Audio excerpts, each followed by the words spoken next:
तो हम मौजूद हैं वाराणसी में और हम चर्चा यहां पर कर रहे हैं कि दरअसल किस तरीके से वाराणसी अपने आप में अहम बनता चला जा रहा है।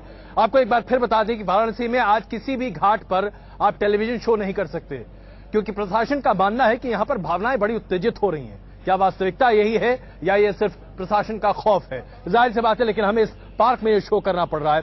अमलेश जी, कुछ तैयारी है आपकी कि नहीं? मैं अपने जनता से बस यही कहना चाहता हूं, पूरे जनता जनार्दन से, अरे देशवा के काम आवे, अरे देशवा के काम आवे, ओही के जीतई है हमार बबुआ।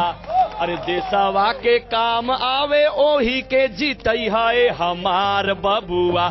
आपन ओट मत गवई है हमार बबुआ, कि आपन ओट मत गवई है हमार बबुआ। अरे देशवा के काम आवे, ओही के जीतई है हमार बबुआ। प्रोफेसर कुमार, अब इस चर्चा की शुरुआत दूसरे दौर में शुरू इस बात से करते हैं। अरविंद केजरीवाल बार बार ये कह रहे हैं कि अगर नरेंद्र मोदी को अपने आप पर इतना ही भरोसा है तो दो जगह से चुनाव क्यों लड़ रहे हैं, बनारस क्यों चुन रहे हैं? कहा जा रहा है कि नरेंद्र मोदी जी की बहुत हवा है, हवा है, हवा है, हवा है। उनको खुद को नहीं लग रहा हवा है, क्योंकि उन्होंने कहा मैं वाराणसी से लड़ूंगा चुनाव। मैं वाराणसी आया, मैंने जनता से पूछा, जनता ने कहा जी आप भी लड़ो। मैंने ऐलान किया मैं भी वाराणसी से चुनाव लड़ूंगा। अगले दिन उन्होंने कहा मैं बड़ौदा से भी चुनाव लड़ूंगा। अगर हवा होती और उनको यकीन होता हवा है तो एक ही सीट से चुनाव लड़ते, दो से लड़ने की क्या जरूरत थी? सेफ सीट ढूंढ रहे हैं, बड़ौदा ढूंढ रहे हैं, लेकिन मैं उनको बता दूं कि अगर वाराणसी से चुनाव हार गए तो प्रधानमंत्री नहीं बनने देगा कोई फिर ऐसा। मैं ये समझना चाहता हूं कि पहले नेता तो है नहीं, ऐसे कई नेता रहे हैं, तो आखिरकार दिक्कत क्या है अरविंद जी को? अगर मुकाबला करना है, दो दो हाथ करना है तो कहीं से भी किया जा सकता है। और ऐसे में अगर अरविंद जी को दो दो हाथ करना ही था तो वडोदरा क्यों नहीं चुना?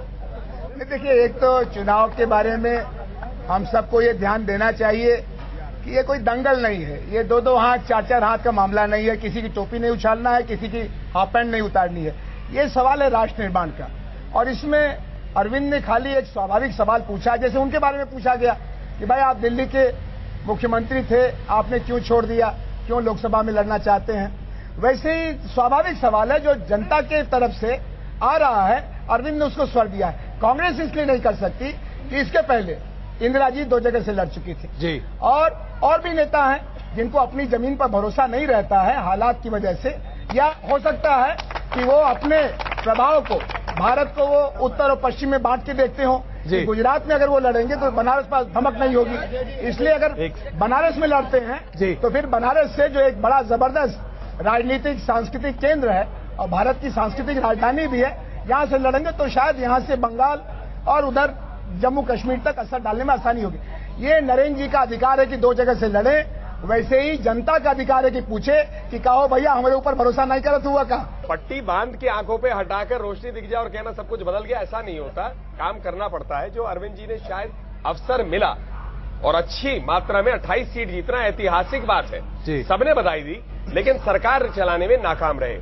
यहाँ वो इसलिए आए क्योंकि मीडिया में प्रासंगिक तभी रहेंगे जब वो मोदी जी का नाम लेंगे। सारी देश जो है मोदी जी का नाम ले रहे, तो अरविंद केजरीवाल जी कैसे बच सकते हैं? ये आरोप बार बार अरविंद पर लग रहा है।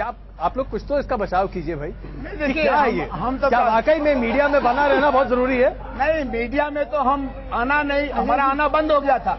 लेकिन जब हम बनारस आए तो हमारे ऊपर विश्वनाथ मंदिर के दरवाजे पर अंडा फेंका गया, हमारे ऊपर मलदैया लौरा बीर के बीच में स्याही फेंकी गई, हमारे ऊपर हमला किया गया।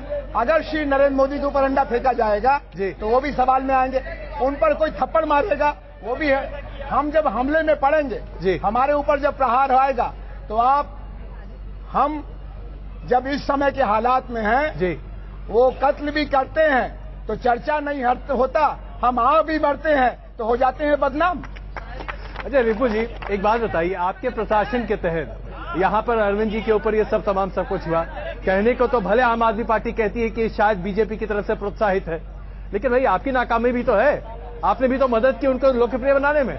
नहीं, कहने को कहती नहीं है, इनके पास प्रूफ सबूत होंगे तब ऐसा कह रहे हैं। मानती हैं? और जो बिल्कुल जो इन्होंने देखा होगा, जो समझा होगा, वो कह रहे हैं। क्योंकि उन्होंने आपकी सरकार पर कोई आरोप नहीं लगाया है। वो नहीं, सरकार पर आरोप नहीं, ये जो जिनके ऊपर जो अवांछनीय तत्व होते हैं वो इस तरह के काम करते रहते हैं। हम लोगों को पूरी प्रशासन के साथ हम लोगों ने उनका जितनी भी सभाएं हुई, जहां जहां वो गए, उनमें कहीं अगर मैं कोई आपको दिक्कत सही नहीं आई। समझ रहा हूं तो आप ये मानती हैं कि भारतीय जनता पार्टी के पास गुंडा तत्व ज्यादा है?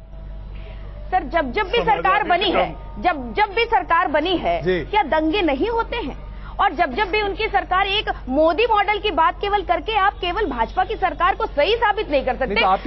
पूरे हिंदुस्तान में, सर, पूरे हिंदुस्तान में बहुत जगह भाजपा की सरकारें बनी है और कहीं के प्रदेश के भाजपा मॉडल की बात नहीं की जाती, मोदी मॉडल की बात नहीं की जाती, केवल एक जगह बात की जाती है। और उससे केवल अब जब से भी उनकी जहां जहां सरकारें रही है, दंगे कितने हुए हैं? और आपके राज्य में दंगे नहीं हुए क्या? नहीं, हम ये नहीं कहते। मुजफ्फरनगर क्या है? हम कह तो रहे हैं, अगर वहाँ हुए उसका हमें अफसोस है और हमने उसके लिए जो बन पड़ा इस हिंदुस्तान के इतिहास में इतनी जितना लाभ दिया गया, मैं थोड़ा सा आपको ऐसा लग रहा होगा कि मैं आपको देखभाल कीजिए, उतना किसी सरकार ने। एक बात बताइए, क्या इस देश में ये चलन हो चला है, पहले हम कत्ल करेंगे उसके बाद माफी मांग लेंगे? कोई सरकार, भाई उन्होंने 84 के लिए माफी मांग ली, आप मुजफ्फरनगर के लिए माफी मांग लीजिए, कल वो गुजरात के लिए माफी मांग ले और दंगे होते रहे। नहीं, कहाँ गुजरात के लिए कभी किसी ने माफी मांगी? मैं ये कह रही हूँ, माफी की राजनीति चलेगी क्या? माफी की राजनीति नहीं, हमने बार बार कहा कि वहाँ गलती हुई, लेकिन एक ही दिन में। और गलती करने वाले कौन थे, उनको गिरफ्तार किया गया कि नहीं? और गलती करने वालों को भाजपा, कोई कानून आप लागू नहीं कर पाए, कोई रसूखा किसी के ऊपर लागू नहीं हो पाया, सबके सब बरी हैं, उसमें से कई टिकट, गलती करने वालों को टिकट भी दिया गया, बीजेपी के टिकट पे वो चुनाव भी लड़ रहे हैं। नहीं, हमारी सरकार ने गलती करने वालों के ऊपर मुकदमा लिखा, उनको जेल भी भेजा। लेकिन इस संबंध में मैं रिबू जी से 2 तथ्य जो मेरे नहीं है, सुप्रीम कोर्ट और इलाहाबाद माननीय हाई कोर्ट के, कि जो आपने मुजफ्फरनगर के दंगे में सहायता दी 95 करोड़ रुपए, उसमें से बहुसंख्यक समाज का एक भी नुकसान नहीं हुआ, ऐसा मान के एक व्यक्ति को नहीं दी। जो लाइसेंस आपने रद्द किए हथियारों के, वो 1672 लाइसेंस सिर्फ हिंदुओं के रद्द किए गए। क्या दंगे को रोकने का यही तरीका था? क्या यही तरीका था? और इसी तरीके से उत्तर प्रदेश में एक समभाव का शासन चल सकता है। और हम संतों से आग्रह किया जाएगा कि आप जो है सनातन हिंदू धर्मावलंबियों को रोकें। इस उत्तर प्रदेश में जितनी भी योजनाएं, ये कोर्ट ने कहा है, मैं नहीं कह रहा हूँ। सर, उत्तर प्रदेश में जितनी भी योजनाएं पिछले 2 सालों से चल रही हैं, कहने को समाजवादी पार्टी को जो आप महंत जी कह रहे हैं, लेकिन क्या एक भी योजना ऐसी है जो किसी धर्म के आधार पर बनाई गई हो? क्या कोई एक भी योजना ऐसी है?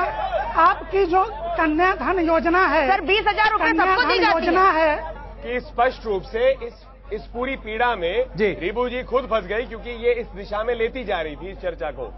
जहां तक आप उत्तर प्रदेश और मुजफ्फरनगर की बात करेंगे तो आजम खान साहब उस पूरे एरिया के इंचार्ज थे, एक बार नहीं गए वहां दंगा पीड़ितों से मिलने के लिए, लेकिन आमी को मुसलमान और हिंदू कौन है उसको करने के लिए और करगिल को इस रूप से कहने के लिए पूरे देश ने देखा, इसी ने टोका। दूसरी बात, मैं पूरी बात करूं त्रिपाठी जी, दूसरी बात मैं कहना चाहूंगा, 150 लगभग दंगे हो गए हैं इस प्रदेश में, और उसके लिए भाजपा पे कह रहे कभी अपने प्रशासन, मैंने पहले कहा भैंस को ढूंढने में सक्षम है पुलिस, गुंडों को रोकने में नहीं। चलिए, दूसरी बात आपने आम आदमी पार्टी पे, देखिए मैं पहली बात आपको स्पष्ट रूप से करूंगा, सामान और उसका सामान भी ना मिल पाए, सामान उस नागरिक का करिए जो पीड़ित है। वो आप ये भी कहेंगे कि मिनिस्टर का सामान गायब हो गया, उसे नहीं मिल पाया। हमारी भैंसें तो नहीं है, गाड़ियां हैं, गाड़ियां खो जाती वो नहीं मिलती अजय जी, लेकिन मंत्री जी की भैंस मिल जाती है। क्या पीड़ित की पहचान धर्म के आधार पे होगी? देखिए, मेरी खुद की एक गाड़ी चोरी हुई और बताऊं आपको 1.5 साल से नहीं मिली है नोएडा में, लेकिन भैंस मिल जाती है मंत्री जी की। सर जी, अगर किसी मिनिस्टर, जितने यहाँ मंच पे बैठे हैं लोग, अगर इनकी कोई सामान गायब हो जाए और ना मिले तो आप कहेंगे प्रशासन इतना भी नहीं करते, मिनिस्टर्स की भी सामान। अच्छा, आपको गर्व है ना, आपको गर्व है ना कि आपके मिनिस्टर की भैंस खोज ली गई? गर्व नहीं है। अगर चलिए आइए जनता के बीच में भी चलते हैं। हाँ साहब, जरा धीरे धीरे। जी, मैं मैम से मेरा प्रश्न है कि ये बताएं, पहले तो हमें ये बता दें आप कि जो भैंस थी आजम खान साहब की थी कि कहीं दूसरे की नहीं उठा लाए, पहली चीज। और दूसरी चीज मेरा जो मुख्य प्रश्न है वो ये है